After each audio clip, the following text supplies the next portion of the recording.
Good morning. I've just been to Buckingham Palace and accepted His Majesty the King's invitation to form a government in his name. It is only right to explain why I'm standing here as your new Prime Minister. Right now, our country is facing a profound economic crisis. The aftermath of COVID still lingers. Putin's war in Ukraine has destabilized energy markets and supply chains the world over.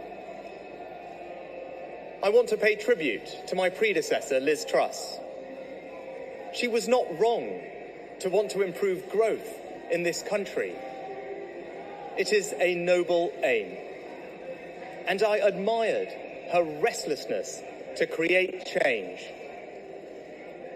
But some mistakes were made. Not born of ill will or bad intentions. Quite the opposite, in fact. But mistakes nonetheless. And I have been elected as leader of my party and your Prime Minister, in part, to fix them.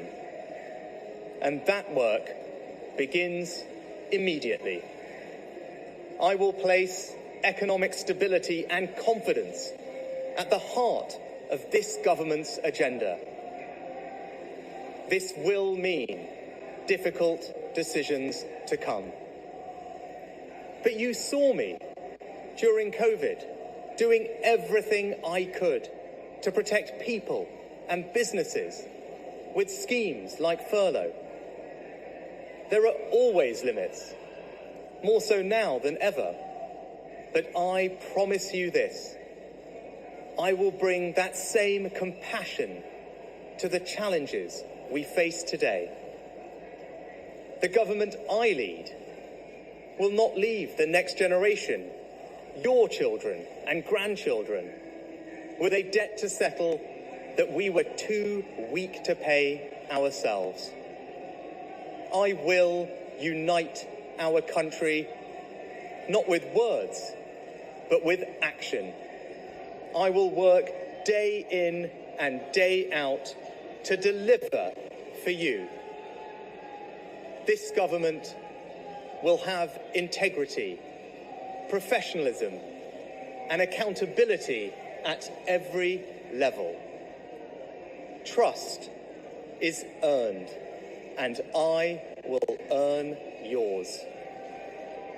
I will always be grateful to Boris Johnson for his incredible achievements as Prime Minister, and I treasure his warmth and generosity of spirit.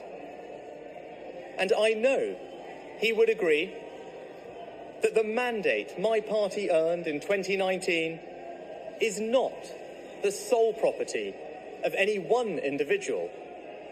It is a mandate that belongs to and unites all of us. And the heart of that mandate is our manifesto. I will deliver on its promise. A stronger NHS, better schools, safer streets, control of our borders, protecting our environment, supporting our armed forces, levelling up, and building an economy that embraces the opportunities of Brexit, where businesses invest, innovate, and create jobs. I understand how difficult this moment is. After the billions of pounds it cost us to combat COVID, after all the dislocation that caused, in the midst of a terrible war that must be seen successfully to its conclusions, I fully appreciate how hard things are. And I understand too that I have work to do to restore trust after all that has happened. All I can say is that I am not daunted. I know the high office I have accepted and I hope to live up to its demands. But when the opportunity to serve comes along, you cannot question the moment, only your willingness. So I stand here before you, ready to lead our country into the future, to put your needs above politics, to reach out and build a government that represents the very best traditions of my party. Together, we can achieve incredible things. We will create a future worthy of the sacrifices so many have made, and fill tomorrow and every day thereafter with hope. Thank you.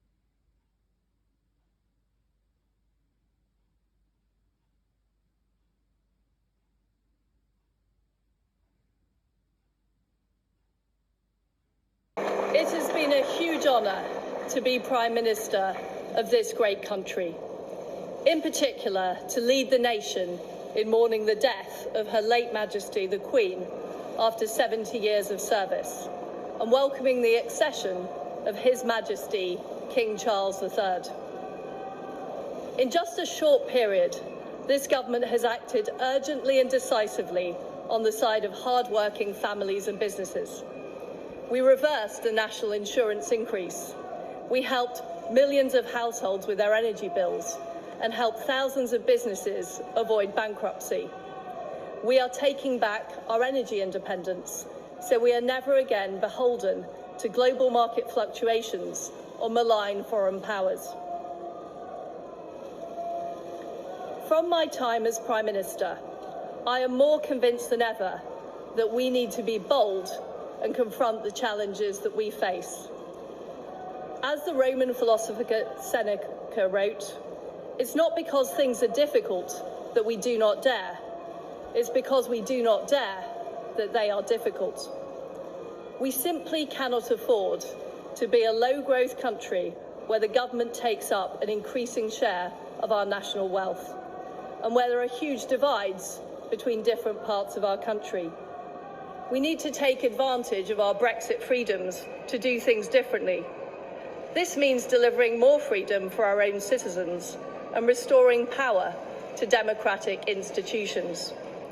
It means lower taxes so people can keep more of the money that they earn. And it means delivering growth that will lead to more job security, higher wages, and greater opportunities for our children and grandchildren. Democracies must be able to deliver for their own people. We must be able to outcompete autocratic regimes where power lies in the hands of a few. And now more than ever, we must support Ukraine in their brave fight against Putin's aggression. Ukraine must prevail, and we must continue to strengthen our nation's defences. That's what I have been striving to achieve, and I wish Rishi Sunak every success for the good of our country. I want to thank you, Francis Liberty, my family and friends, and all the team at Number 10 for their love, friendship and support. I also want to thank my protection team. I look forward to spending more time in my constituency and continuing to serve South West Norfolk from the backbenches. Our country continues to battle through a storm. But I believe in Britain. I believe in the British people, and I know that brighter days lie ahead. Thank you.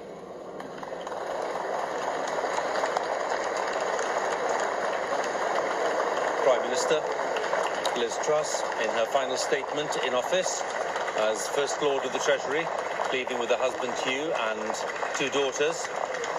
And a statement that tried to combine, I suppose, acknowledging what she felt were some of the limited achievements, and then an expression of regret as well for what had not been possible. So I suppose trying to make the best of whatever